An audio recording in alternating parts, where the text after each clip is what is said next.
Addiction to video games is an addiction unlike any other, and it cannot be compared to quitting vaping, or to quitting drinking, or to quitting binge eating. So, in this video, I'm going to talk to you about how I quit gaming completely for 574 days. Yes, I did use a calendar for that. And then re-addicted myself by purchasing an Xbox One for £25, £25, sorry, 25 Great British pounds.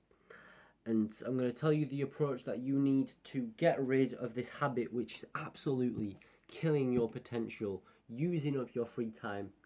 If you're playing an hour a day, you're most definitely not actually playing an hour a day. You're playing more than you think. Let's get right into it. Let's go. First, we've got to talk about the elephant in the room. What type of video game are you actually playing? Because some games are more addicting than others.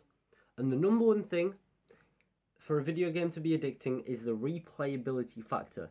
How many times can you play it in a row without getting bored? Or, the second factor, does it have a competitive mode which you can rank up, increase your skills, and get an imaginary number?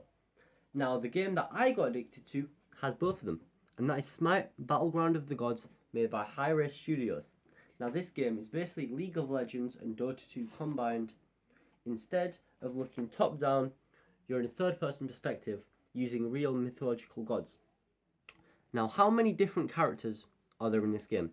For example, think about something like Fortnite. You have one character, you're just yourself, right? You can use a few different guns, but you're just yourself. Smite has now 127 different playable gods, right? 127 playable gods.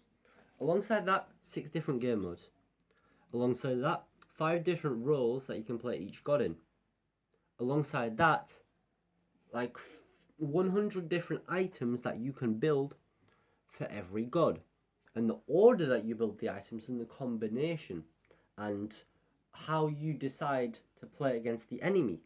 And you have 5 gods on one team, 5 gods on the enemy team, which means you're never ever going to get the exact same game of Smite. But for example, if you play a game like Fortnite, you're bound to have the same game at least a few times, where you drop in at what's the new thing? Mega City. You drop in at Mega City, and the zone pulls north to Sanguine Suites, and it ends there with a 20-person moving zone.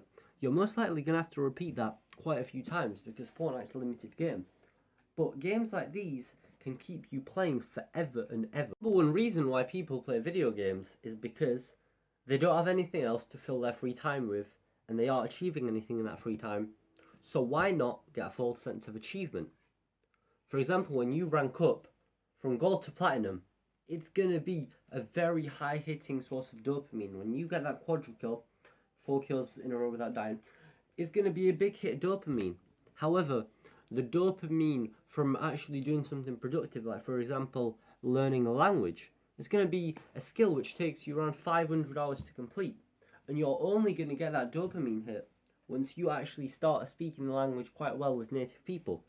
You're not going to get the dopamine hit sitting at your desk learning random words, really struggling to remember them.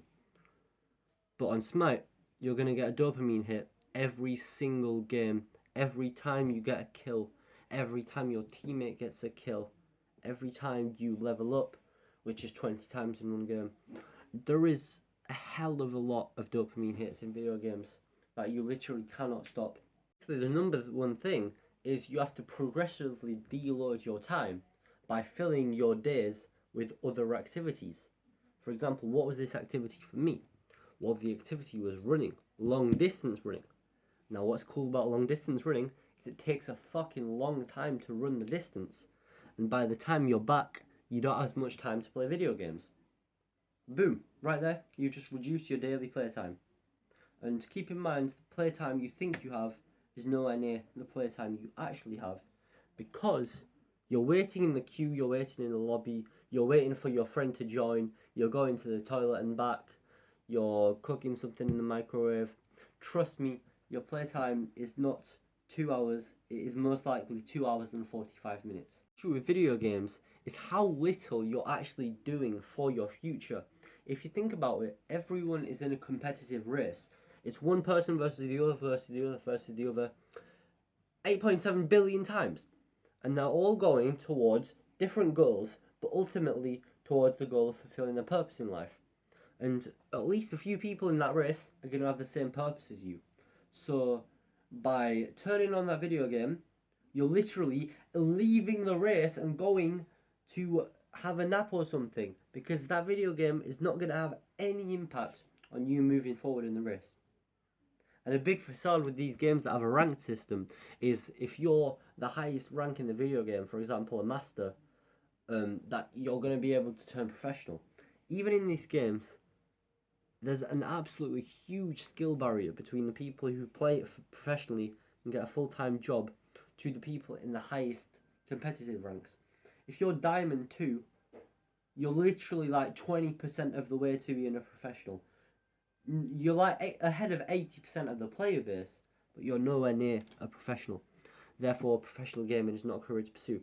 Because if you pursue a real sport, for example basketball, and you fail to become an NBA superstar, you're still going to have the physical traits and the discipline and the willpower that comes from doing all the training, all the dribbling, all the shooting, because that is actually hard. With a video game, you're going to come out of it with absolutely no real life experience. This is a tip which I found much simpler than I thought I would. Literally, just make the thing as hard to reach as possible. For example, in the first version, I sold my Xbox, but only after a few months of the progressive deloading. So what you can do for this is unplug your console or unplug your PC, put it in a cupboard somewhere, and just make it so you can't see it. If something's not in view, you're much less likely to even have anything to do with it because of that small level of resistance. All you need is a very, very small level of resistance. If it's always in front of you, you're always going to have to fight that willpower battle. Trust me, if you put your phone out of sight, it's going to make it much harder for you to actually use it, because it's going to take a few more mental points to think, okay, I'm going to use my phone for this.